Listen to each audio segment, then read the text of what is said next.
Olá, alunos! Na aula de hoje nós vamos resolver mais algumas questões objetivas, porque vocês falaram que gostaram do vídeo anterior, que ajudou a pensar na hora de resolver uma prova. Então, temos aqui mais algumas questões. Como no vídeo anterior nós fizemos até a questão 4, desse nós começaremos da questão 5. Então, para começar, acho que eu mencionei para vocês na outra aula que muitas provas vão trazer alguma charge, algum texto misto que tenha aquela linguagem verbal e não verbal dentro das questões. Então, é importante que vocês sempre prestem bastante atenção nesse tipo de texto também, né? Nem só os textos escritos são aqueles que constroem sentido.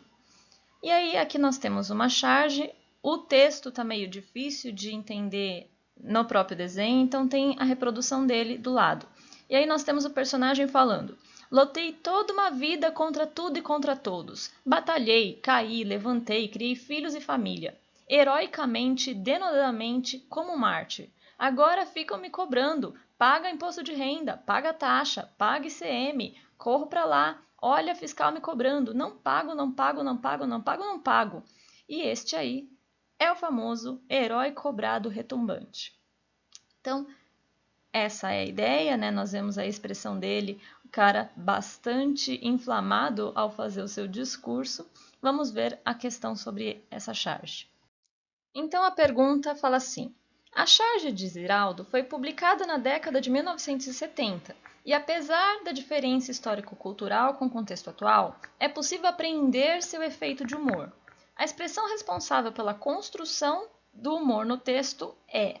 Então, esse é o tipo de questão que vocês sempre viram para mim e falam: professora, mas eu não achei graça, eu não dei risada, não tem humor.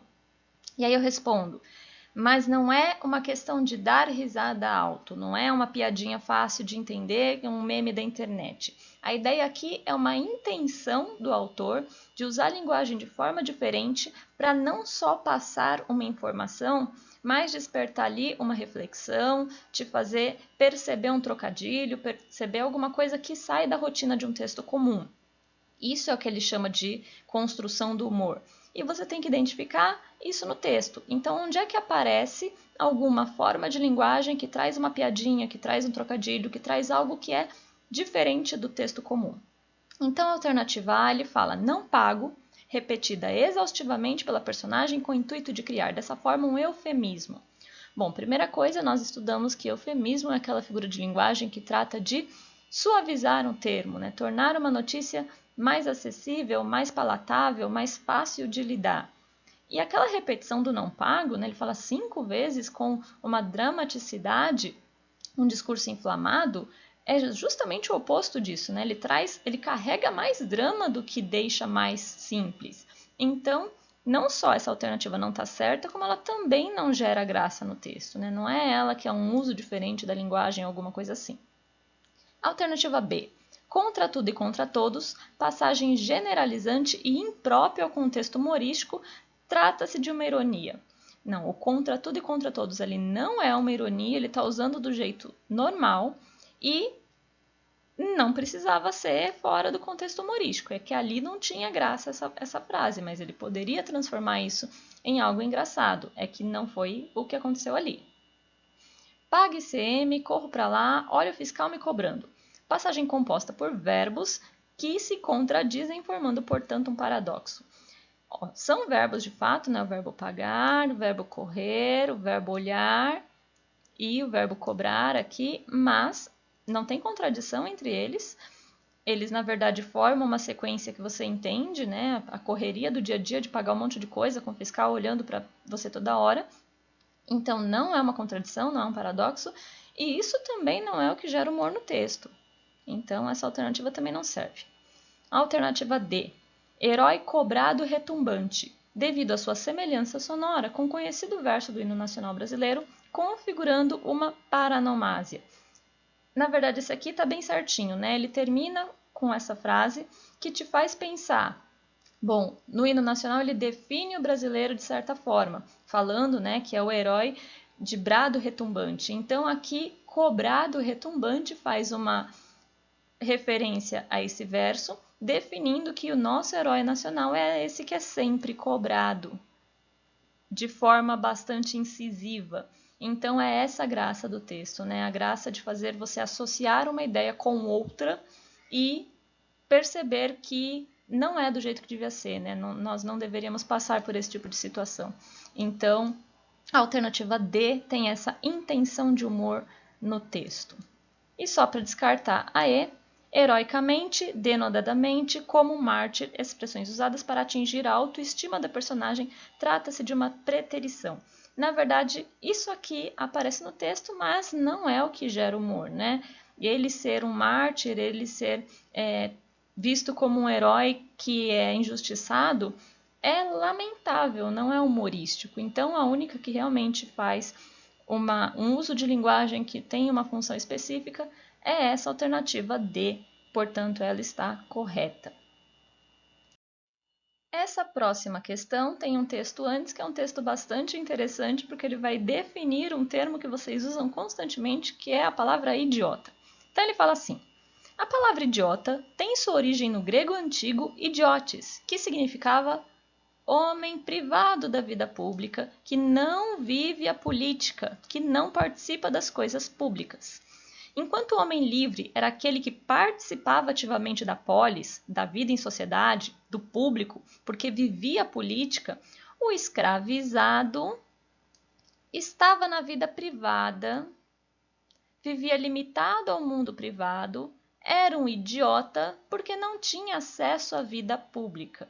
Então, essa é a definição original de idiota. Nesse sentido, para os gregos, cidadania, outro termo importante aqui, o pertencimento à cidade, por isso cidadão, né, que pertence à cidade, dizia respeito àquele que vivia a política. Então, cidadania está relacionada com viver a política. Portanto, o cidadão construiu os direitos e os deveres enquanto o idiota estava à margem deste processo. Olha só que reflexão interessante, eu vou até grifar de outra cor aqui, né? Vamos colocar um azulzinho. Portanto, o cidadão construiu os direitos e os deveres enquanto o idiota estava à margem desse processo. O idiota é aquele que não participa da vida política, que deixa que os outros tomem as decisões por ele e só sofre as consequências. Então, quando você quiser dizer que alguém é idiota, lembre-se que essa é a definição de idiota. Talvez você seja um idiota e não tenha percebido, porque muitas pessoas não participam da vida política nem se interam sobre o que está acontecendo. Aí aqui nós temos a questão, né? É uma questão da ETEC, que fala assim: segundo o texto, então o que dá para interpretar do texto? A. Era considerado cidadão aquele que recusava a política? Bom, a gente já sabe que cidadão não é aquele que recusa a política. Cidadão é justamente aquele que participa da política. Então, isso aqui está totalmente errado, não precisa nem continuar lendo. Que não participava dos assuntos políticos, que só se preocupava com a própria vida. É o oposto disso, né? Completamente contrário. Então, essa não pode ser. B. Havia uma lei que obrigava gregos a se envolverem com os assuntos coletivos sob a pena de terem seus direitos e sua liberdade cerceados. Limitados, né? Não tinha essa lei, inclusive se tivesse não haveriam idiotas, só haveria pessoas cidadãs, né, politizadas. Então, não tem lei nenhuma, o texto não fala de nenhuma lei, fala de escolha, que tem gente que escolhe ser idiota. Então, não. C. Aqueles que se envolviam com a política eram tão idiotas quanto os que se privilegiavam a vida privada, pois não percebiam que a política é o campo de atuação dos corruptos. Não, ele não fala nada de corrupção, até porque na Grécia, né, esse é um conceito talvez mais atual, e ele fala que os que se envolvem com a política, com a vida pública, não são idiotas. Então, isso aqui também já desmonta completamente a alternativa, não faz nenhum sentido. D. A liberdade estava intrinsecamente ligada à ideia de cidadania. Ele fala isso aqui, né? Liberdade está relacionada com cidadania, pois só podia se considerar livre aquele que participasse da condução coletiva dos assuntos da cidade. Isso aqui está perfeito, né? Só vamos descartar a E, mas essa alternativa aqui está perfeitinha. E E, os direitos e os deveres eram construídos coletivamente pelos idiotas. Não, os idiotas não queriam construir direitos e deveres. Eles estavam ali só para aceitar o que decidissem por ele, enquanto os cidadãos viviam limitados ao mundo privado. É o oposto, né? Isso aqui, assim como a E também descreve exatamente o oposto. Então, essa aqui também não pode ser. Sobra letra maravilhosa escrevendo com o mouse, sobra só a alternativa D, que é a única correta. Os próximos textos são para algumas questões diferentes, eles também são de ETEC. Eu vou primeiro ler os textos, depois ir para as questões. Então, o primeiro fala assim: o que liga a floresta amazônica ao aquecimento mundial e você? Há muito tempo, a floresta amazônica é reconhecida como um repositório de serviços ecológicos, não só para os povos indígenas e as comunidades locais, mas também para o restante do mundo. Então, isso aqui é importante, né? Todo mundo usufrui da Amazônia nesse sentido.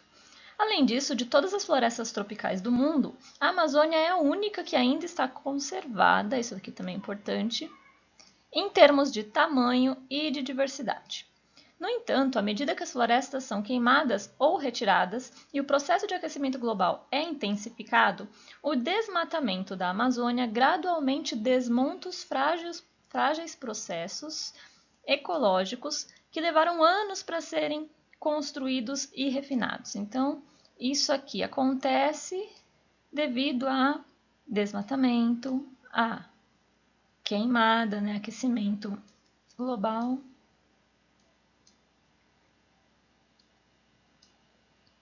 Tudo isso causa e consequência. Aí a parte seguinte do texto. A floresta amazônica pode curar você. Durante milênios, os seres humanos utilizaram insetos, plantas e outros organismos da região para várias finalidades, entre elas a agricultura, a vestimenta e, claro, a cura para doenças. Povos indígenas e outros grupos que vivem na floresta amazônica aperfeiçoaram o uso de compostos químicos encontrados em plantas e animais. O conhecimento sobre o uso dessas plantas geralmente fica nas mãos de um curandeiro, que, por sua vez, repassa a tradição para um aprendiz. Esse processo se mantém ao longo de séculos e compõe uma parte integral da identidade desses povos, né? Então, aqui ele está falando sobre algo que é identidade, que é tradição, que é cultura indígena, né? Que é esse conhecimento desses rituais que envolvem o uso dos compostos químicos para cura, né? Então, os remédios e tudo mais. Aí o próximo. O potencial inexplorado das plantas amazônicas. Os cientistas acreditam que menos de 0,5% das espécies da flora, então menos de 0,5% das espécies da flora, foram detalhadamente estudadas quanto ao seu potencial medicinal. Então, não sabemos quase nada sobre o potencial das plantas da Amazônia. Ao mesmo tempo em que o bioma Amazônia está encolhendo lentamente em tamanho, a riqueza da vida silvestre de suas florestas também tem reduzido, bem como o uso potencial das plantas e dos animais que ainda não foram descobertos. Então, tudo está se reduzindo, né? O bioma, a riqueza da vida tanto silvestre e das florestas e o uso potencial dessas plantas e dos animais. Então, tudo está sendo perdido. Aí, a primeira questão sobre esses textos é aquele tipo que você tem que indicar se as afirmações são verdadeiras ou falsas e depois marcar todas as verdadeiras, que é um tipo de questão que aparece muito em ETEC. Então, primeira afirmação. O desmatamento da floresta põe em risco, para além de suas riquezas naturais, a continuidade de conhecimentos tradicionais. Se vocês lembrarem daquele texto 2, que fala sobre as tribos e a cura e como é que um ancião tem o conhecimento e passa para o aprendiz, essa aqui está corretinha, né? Essa aqui fala realmente de conhecimentos tradicionais que estão postos em risco. Então, tá certo. Segunda, apesar da biodiversidade existente na floresta amazônica, o impacto gerado pelo seu desmatamento restringe-se às comunidades e os povos locais. Não, na verdade, ele fala que todo mundo vai ser afetado, né? Não está restrito. Restrito é que está só naquele grupinho. Não é só o grupinho local que vai perder com os impactos da Amazônia e do desmatamento. Todos vão perder. Então, essa aqui é falsa. Essa aqui não é verdade. Terceira, a não preservação do bioma Amazônia pode acarretar impactos no clima mundial e até mesmo na pesquisa médico-científica. Isso é verdade, né? Ele fala sobre questão de aquecimento global, que é o clima, e fala sobre nós não conhecermos ainda muito sobre a flora, são as plantas, que é essa questão médica. Então, essa aqui também é verdade é correto que se afirma em 1 e 3. Tudo bem? Agora nós temos uma questão sobre elementos de coesão. Então, aquilo que vocês viram nas aulas de orações coordenadas e subordinadas vai fazer muito sentido agora. Questão 7 fala assim: analisando seu contexto de ocorrência, assim como suas funções sintático-semânticas, então, de análise sintática e de significado, afirma-se corretamente que, qual dessas está certa, né? A, não só, expressão não só, é uma locução adverbial utilizada para negar a expressão os povos indígenas e as comunidades locais. Não, né? Quando você fala não só, normalmente você vai acrescentar outra coisa. Então, fala assim, não só gosto de chocolate, como também gosto de sorvete. Isso significa que eu gosto dos dois. Então, eu não estou negando nada com essa expressão. Essa aqui está incorreta. A B fala, não só, mas também, além disso e bem como, são locuções conjuntivas e expressa a ideia de adição. Foi o que eu acabei de falar na A, né? Você fala, não só gosto de chocolate como gosto de sorvete, mas também gosto de sorvete, além disso gosto de sorvete, bem como gosto de sorvete. Todos esses indicam que você está adicionando possibilidades. Então, essa aqui tá certinha, só vamos ver se não tem mais nenhuma que faz sentido. A C fala, no entanto, como conjunção adversativa, até aqui tá tudo certo, né? Vocês viram lá na aula de orações coordenadas que o mas, porém, contudo, todavia, entretanto, no entanto, são aqueles que dão ideia de quebra de expectativa, adversidade. No entanto, pode ser substituída sem alterar o sentido original do período por porquê. Não, né? Porque é uma explicação, não uma adversidade. Você não pode substituir um pelo outro. Imagina você falar, gosto de chocolate, no entanto, não posso comer. E aí você fala, gosto de chocolate porque posso comer. Uma coisa não tem o mesmo sentido da outra, então não pode ser essa. A próxima fala, a medida que está empregada inadequadamente no texto, pois deveria expressar proporção. Logo, correto seria na medida em que. Não, na verdade, a medida que expressa já a proporção. Você fala, à medida que eu estudo, eu aprendo. É uma proporção, né? Quanto mais eu estudo, mais eu aprendo. Então, essa forma aqui também está correta, logo, esta afirmativa não é inadequada, então essa afirmativa está incorreta. E a última, mas também exerce função de conjunção adversativa no texto, uma vez que expressa oposição em relação à oração anterior. Se fosse só o mas, isso aqui tudo estaria certo. Você fala, gosto de chocolate, mas não posso comer. Tá certo, você está criando uma diversidade. Mas quando você coloca o também, você está adicionando ideias. Não só gosto de chocolate, mas também de sorvete. Então, eu estou adicionando e não opondo. Então, a E também está errada, só a B está certa. E aqui, nossa última questão de hoje, que envolve o conhecimento da aula de estudos linguísticos número 7, pronomes relativos. Então, vamos ver como é que isso aparece numa questão de ETEC.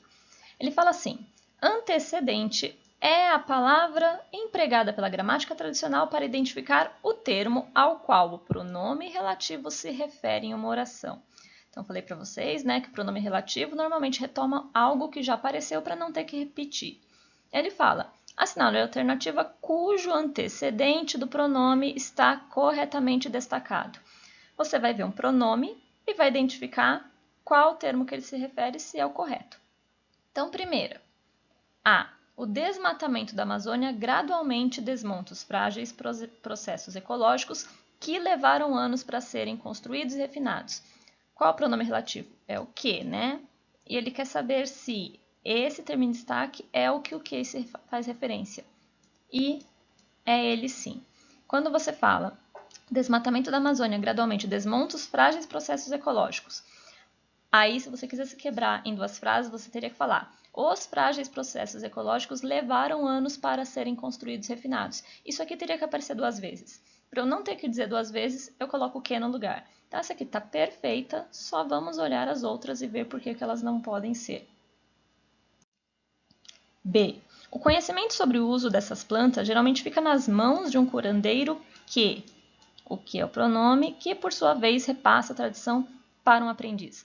Percebam, né? O que aqui faz referência ao curandeiro, porque se eu quebrasse em duas frases, eu teria que dizer: fica nas mãos de um curandeiro e o curandeiro, por sua vez, repassa a tradição. Não é mãos que ele está retomando, é curandeiro. Então a B não pode ser.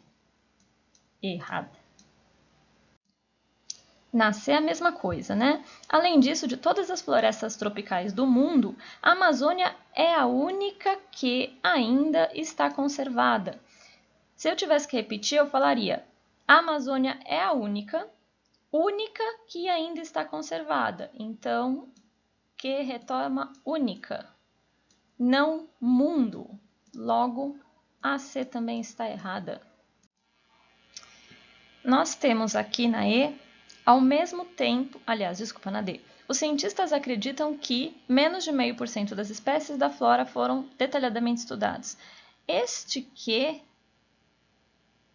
não pode retomar um verbo, né? Ele sempre retoma um outro elemento da frase, não verbo. Então, não pode ser a D. E agora sim a E. Ao mesmo tempo em que o bioma Amazônia está encolhendo lentamente tamanho, percebam, né? O que sempre vai fazer referência a um termo antecedente. Ele não pode falar sobre algo que não apareceu ainda. Então, não faz sentido a E também. A única que faz sentido é a alternativa A. Então é isso, né, pessoal? Essas questões foram provavelmente um pouquinho mais complexas do que aquelas que nós fizemos no primeiro vídeo, porque elas são questões de ETEC, elas se relacionam com alguns conhecimentos mais próprios aí do nono ano que nós vimos recentemente, então conjunção, pronome relativo, algumas questões de interpretação de texto também, mas acho que fomos bem pausados, deu para entender. Se vocês tiveram dúvida em alguma coisa, me procurem. E assistam de novo aqueles vídeos sobre esses assuntos em questão, né? Então, os vídeos de oração de período composto, coordenada, subordinada, os pronomes vão ajudar bastante. Então, até a próxima. Obrigada por assistir e tchau, tchau.